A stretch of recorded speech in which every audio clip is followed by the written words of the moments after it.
Muy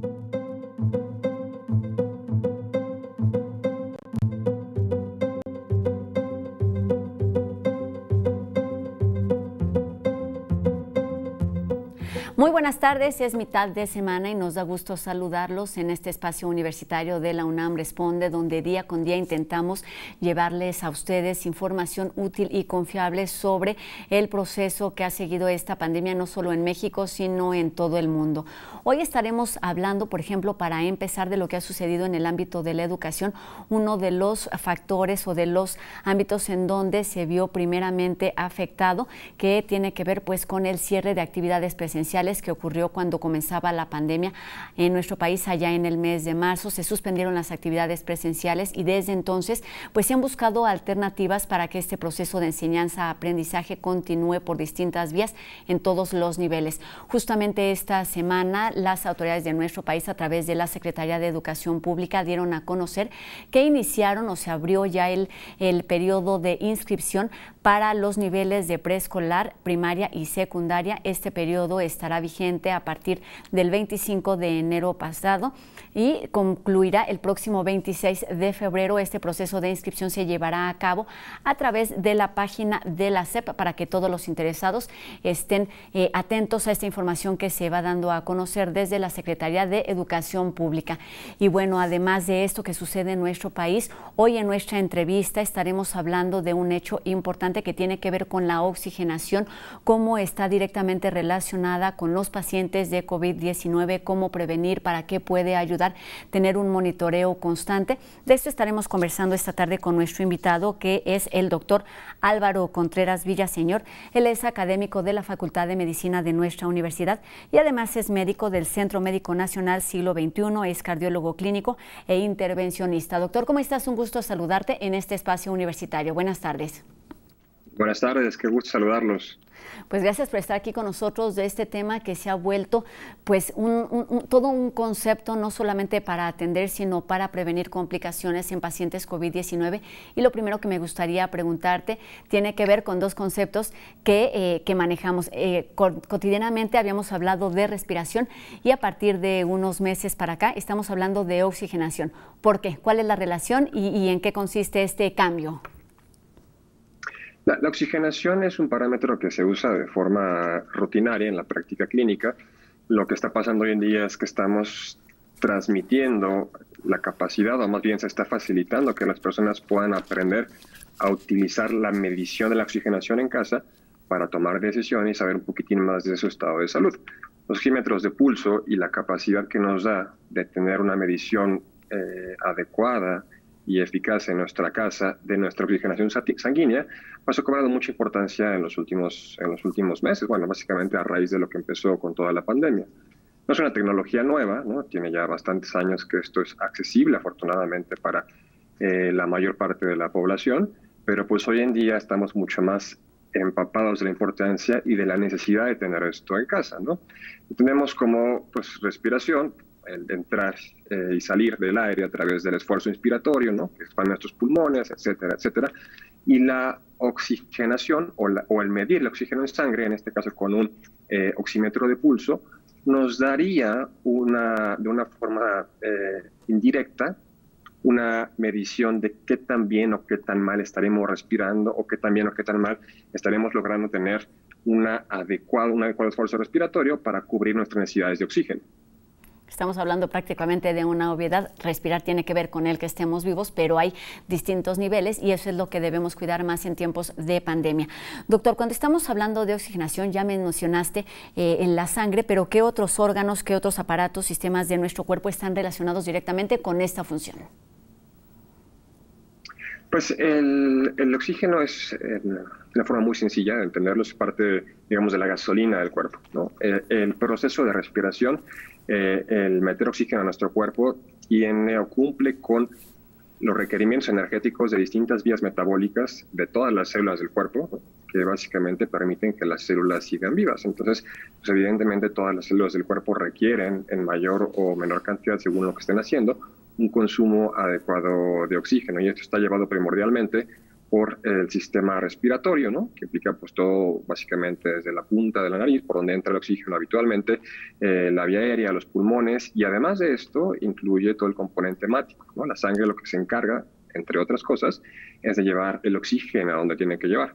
Y para que esto funcione, pues tienen que pasar cosas de una forma adecuada y ordenada, y tienen que estar, pues básicamente todos los organismos del cuerpo funcionando de una forma adecuada, porque a lo mejor puedes tener muy bien los pulmones, puedes tener muy bien la capacidad de transporte, la hemoglobina, pero a lo mejor el corazón tiene falla cardíaca, se encuentra incapaz de lograr funcionar de una forma adecuada y pues bueno, no logramos tener una oxigenación adecuada en nuestro cuerpo.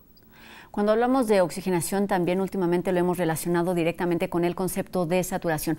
¿Cuáles son estos parámetros normales que debemos tener muy claros para entonces llevar a cabo una medición, pues eso, efectiva?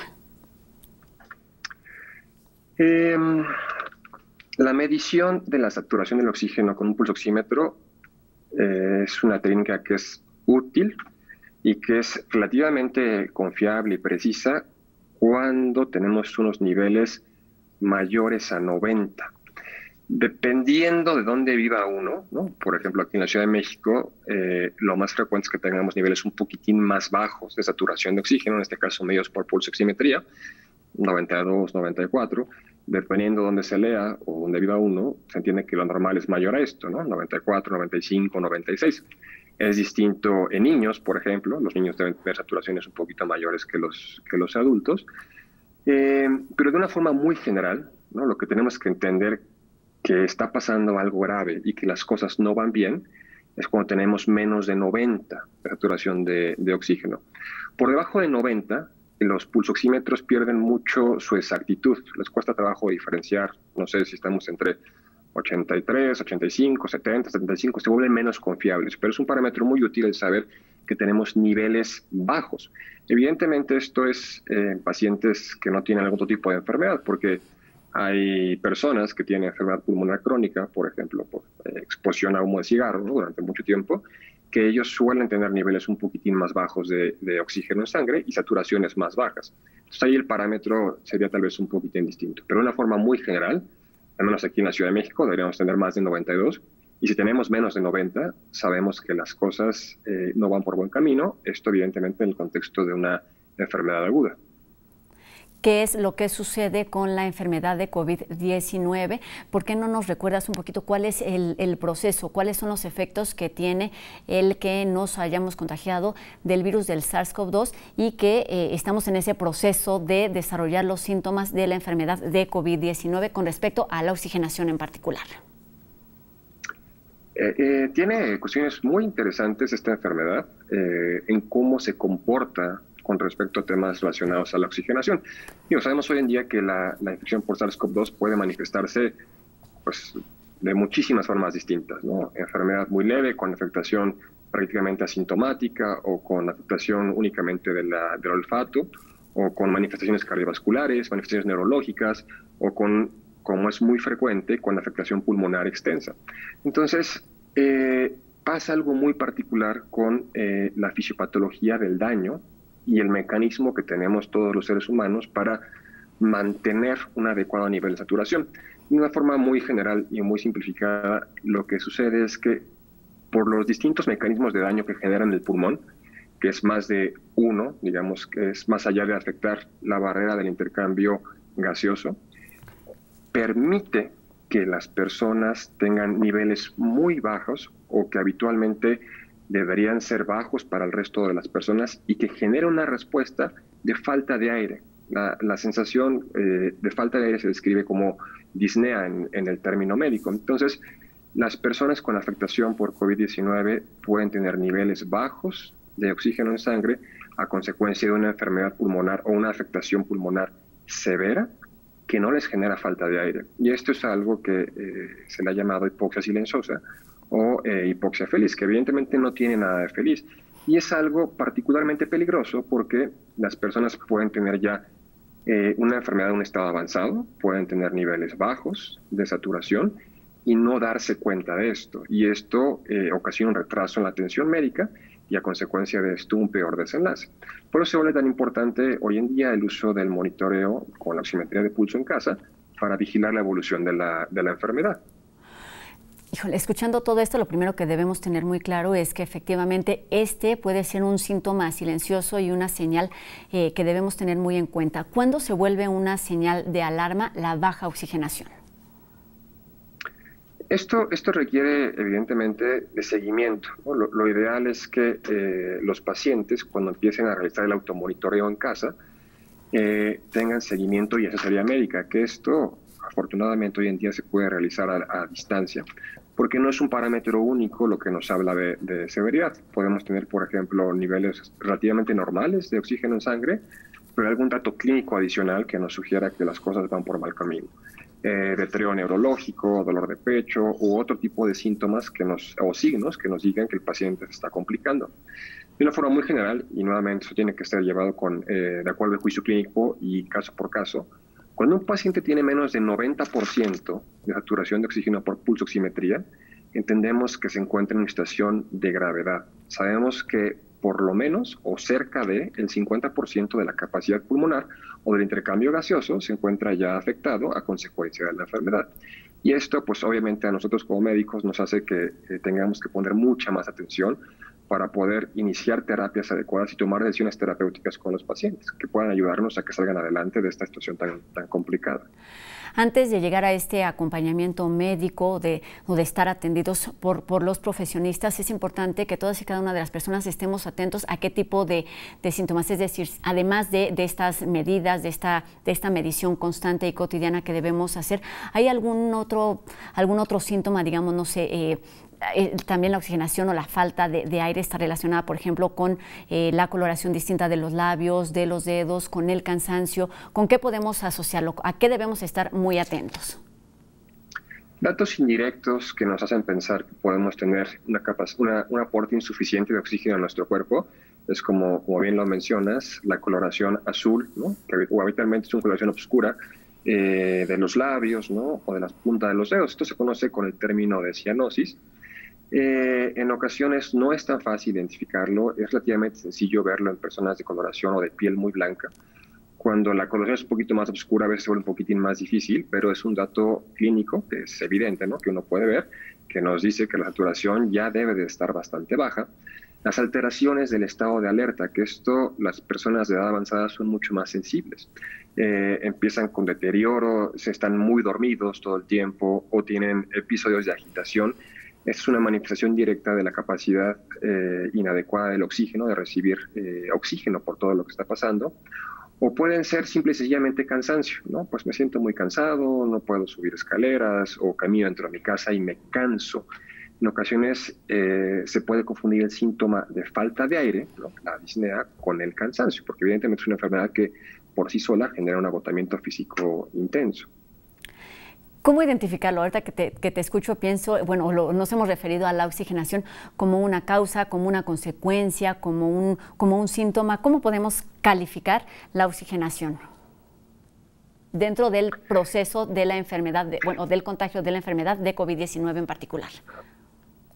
Hay escalas extrapoladas de otras enfermedades pulmonares, por ejemplo, de neumonías convencionales. Hay algunas escalas que ya están dirigidas específicamente para, en este caso, la infección por SARS-CoV-2, que nos ponen, digamos, criterios, ¿no? Rangos, y nos dicen, ok, tienes un paciente con síntomas leves, ¿no? Tiene pocos días de evolución, no tiene criterios de riesgo, tiene 94% de saturación o 93% de saturación, entonces lo puedes catalogar como un paciente que no requiere nada más que seguimiento a distancia o monitoreo, ¿no?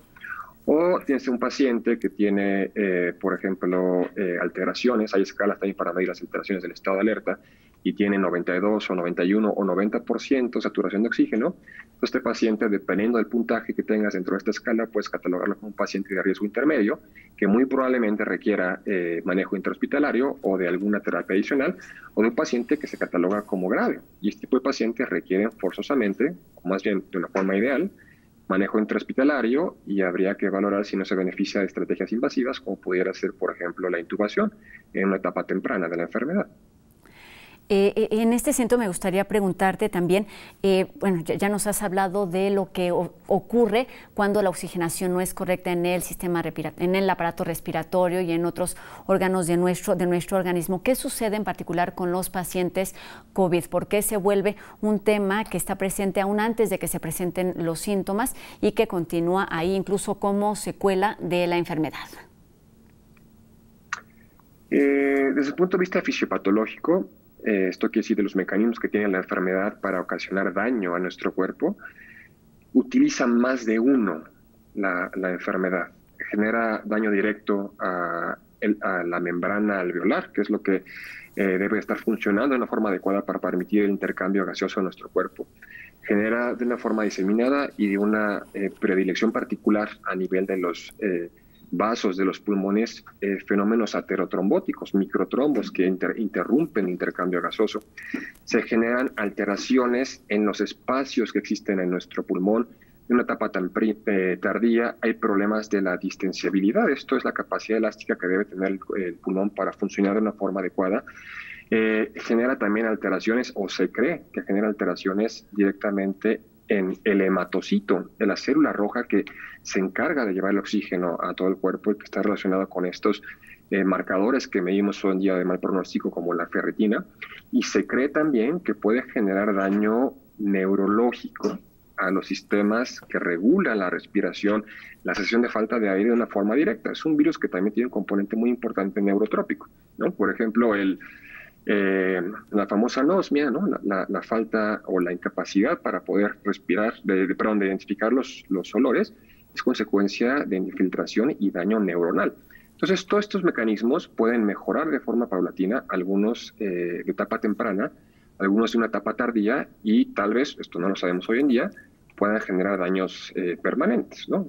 El seguimiento más largo que tenemos hoy en día es a un año, ¿no?, de la enfermedad. Entonces habrá que ver más adelante qué es lo que pasa y cómo impacta esto en la recuperación de los pacientes. Lo que sí está ya bien descrito es este COVID tardío o COVID largo, ¿no?, que son pacientes que tienen síntomas 4, 5, 6 meses después de la primera infección. Sí, incluso comentamos aquí hace algunas semanas de esto, de la importancia de las terapias pulmonares que se deben dar a los pacientes que han sido afectados con COVID-19, y por supuesto es un tema en el que se tiene que seguir investigando porque ha pasado muy poco tiempo desde que se empezaron a dar las enfermedades, y pues el proceso para entender lo que sucede después de haber sido contagiado tenemos que esperar todavía algún tiempo. Doctor, ¿estos parámetros pueden cambiar radicalmente? Es decir, ¿podemos tener estabilidad durante un día o durante algunas semanas y de repente cambiar radicalmente? Sí, y esa es la parte compleja de la enfermedad. Existen circunstancias en las cuales podemos tener un intercambio gaseoso o un pulmón relativamente normal, digamos, que se encuentre funcionando de una forma adecuada, y de una forma súbita presentar un colapso respiratorio o circulatorio. Por ejemplo, por un fenómeno trombótico, que se forme un trombo a nivel de los pulmones, ¿no?, a consecuencia de los mecanismos propios de la enfermedad, y digamos estábamos muy bien, ¿no?, entre comillas, y pasemos a un estado crítico de una forma aguda. No es lo más frecuente. Lo más frecuente es que la enfermedad progrese de una forma relativamente predecible, más allá de los primeros 10 días. Sabemos que cuando la enfermedad dura más de 10 días, la enfermedad se encuentra progresando y que nos está indicando que probablemente entremos a la parte inflamatoria, a la parte del COVID severo o grave. De repente los pacientes se sorprenden mucho, ¿no?, porque dicen, bueno, estaba muy bien, ¿no?, tenía 91, 92, y al día siguiente tengo 85 y me siento terrible. Aquí la parte importante a recordar es que si tenemos menos de 90% de saturación por pulsoximetría, lo más probable es que tengamos una afectación pulmonar, un daño pulmonar de más del 50% de los pulmones. Entonces, no es que la enfermedad pulmonar o la afectación sea súbita, probablemente ya vaya una semana, 2 semanas, 3 semanas progresando, pero por este mecanismo que tiene de la hipoxia silente o la hipoxia feliz, no permite que nos demos cuenta que nos está afectando de una forma tan agresiva en una etapa temprana. Entonces, se pueden manifestar de estas dos formas: de una forma aguda, probablemente a consecuencia de un evento cardiovascular, un trombo, o que nos demos cuenta ya tarde, pues, de todo el daño que llevamos. Y esto es lo que sucede: los pacientes llegan al servicio de urgencias y dicen, bueno, pues está más o menos bien, hacemos una tomografía y son unas tomografías terribles, ¿no? Lo que está ahí es el daño, pero lo que se manifiesta, digamos, de forma tardía es estos efectos que ya son visibles. Nos queda poco tiempo para terminar esta entrevista y me gustaría preguntarte acerca de los consejos, además de este monitoreo constante, con qué frecuencia debe hacerse en casa para los pacientes, o, primero, para las personas sin ningún tipo de síntomas y para las personas que están atravesando la enfermedad, no sé, cada 2 o 3 horas. También hemos escuchado hablar de otro tipo de medición que tiene que ver, por ejemplo, con esta forma de sostener determinados segundos el aire y luego soltarlo. ¿Qué tan verídicos son estas otras alternativas para medir nuestra oxigenación? Un paciente sano, o sea, no tendría por qué estarse midiendo la saturación de oxígeno de una forma rutinaria, a menos que sea por cuestiones prácticas de otro tipo, de otra índole, ¿no? Pero con respecto a temas de enfermedad, no.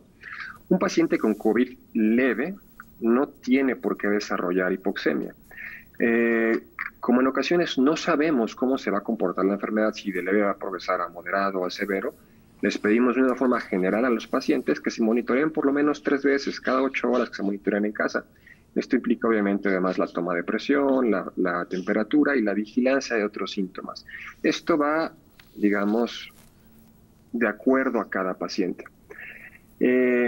Hay por ahí algunas cadenas, ¿no? Que incluso hasta son chistes, ¿no? Te dices, haz esta prueba para saber si tienes COVID y te pide que aguantes la respiración como 3 minutos, ¿no? Y si dices, si lo lograste es porque no estás COVID, y pues bueno, sí, ¿no? Pero ninguna de estas pruebas es muy útil. Lo que sí se está investigando y no se sabe con precisión hoy en día es que existen algunas maniobras que nos puedan ayudar a desenmascarar esta hipoxia silenciosa. Entonces, hay algunas técnicas que están descritas, a los pacientes se les pone oxímetro de pulso y se les pide que hagan ejercicio, ¿no? Se les pide que caminen 40 pasos o que se levanten y sienten rápidamente. Y de acuerdo a la fisiopatología de la enfermedad, esto podría generar hipoxia, o más bien podremos medir la desaturación, que en reposo no se ve, porque para tomarnos la saturación se nos recomienda que nos sentemos, nos quedemos tranquilos unos minutos, que tengamos las manos calientes, que no tengamos esmalte, que las manos, los dedos no estén sucios, y con calma nos tomemos la saturación por 30 a 60 segundos, ¿no? En algunos pacientes está descrito que se les pide, ¿no?, que se levanten o que hagan esfuerzo, y en ese momento se puede desenmascarar. Vemos que en reposo tenía 92%, pero con actividad física se va a 85%, y esto podría ayudarnos a darnos cuenta de una forma más temprana que la enfermedad está progresando o está mucho más avanzada de lo que creíamos. Pues importantísimo estar atentos a factores como el de la oxigenación, pero es mucho más importante darle seguimiento a cualquier otra alteración que presentemos en nuestro organismo, no solamente con respecto a la enfermedad de COVID-19, sino con respecto a lo que ocurre en nuestro organismo para evitar padecimientos o para evitar complicaciones en distintas enfermedades, como es el caso de la COVID-19. Doctor Álvaro Contreras Villaseñor, del Centro Médico Nacional Siglo XXI y también académico de la Facultad de Medicina de nuestra universidad, muchas gracias por estos minutos y por esta información clara que nos permite entender o acercarnos a este tipo de información con respecto a lo que podemos hacer en casa y la oxigenación. Buenas tardes. Buenas tardes. Gracias, doctor. Así que está ahí la recomendación. También ahí hay algunas otras mediciones o parámetros que tiene que ver con el número de respiraciones que podemos tener por minuto, y es que esto, de acuerdo a la Secretaría de Salud, deben ser alrededor de 20 respiraciones por minuto, así es que estemos atentos a lo que ocurre con nuestro organismo. Y bueno, tenemos más información aquí en la UNAM Responde. Enseguida los chicos de No Memes esta tarde nos presentan una cápsula muy particular sobre los sonidos del espacio. Qué interesante está esto que nos están compartiendo nuestros invitados en La UNAM Responde. Pero vamos a hacer una pausa, pues, para ponernos al tanto del acontecer tecnológico y del internet con esta cápsula de No Memes.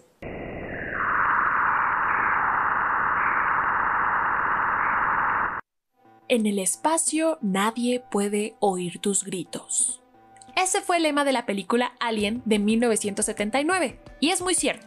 Pero nuestro sistema solar sí que tiene sonidos propios, y la NASA los grabó y nos los presentó en una lista de reproducción de SoundCloud. Muy mona, por cierto. Las ondas sonoras se propagan mecánicamente como una vibración, y por eso necesitan de un medio ya sea líquido, sólido o gaseoso para viajar. Y si bien el espacio interplanetario y el interestelar no están completamente vacíos, las moléculas de gas y los granos de polvo están tan esparcidos que no forman un medio continuo que permita que las ondas sonoras se transmitan directamente. En el sistema solar, sin embargo, hay muchos lugares que cuentan con atmósfera u océano y que pueden ser bastante ruidosos. De hecho, en la misión espacial más reciente de la NASA, llamada Mars 2020, se incluyó un micrófono, hasta mejor que los de ASMR, para que se grabe el paisaje sonoro del planeta. No será la primera vez que se lleven micrófonos al espacio, ya que la misión Mars 1999 o Phoenix Lander 2008 se incluyeron, pero no fue posible utilizarlos. Así que, con esta bella playlist, que por cierto la NASA creó con motivo de Halloween de este año, podrás escuchar los sonidos más siniestros de las profundidades del espacio. Consta de 14 pistas, de varias fuentes modificadas y procesadas según fue necesario para estar dentro del rango de audición humana. Así, The Sinister Sounds comienza con los espeluznantes tonos de los estudios de rayos X del centro galáctico, donde encontraremos un verdadero monstruo, un agujero negro supermasivo con una masa de aproximadamente 4.000 millones de soles. Aunque está demasiado lejos para ser peligroso, sí suena muy espeluznante.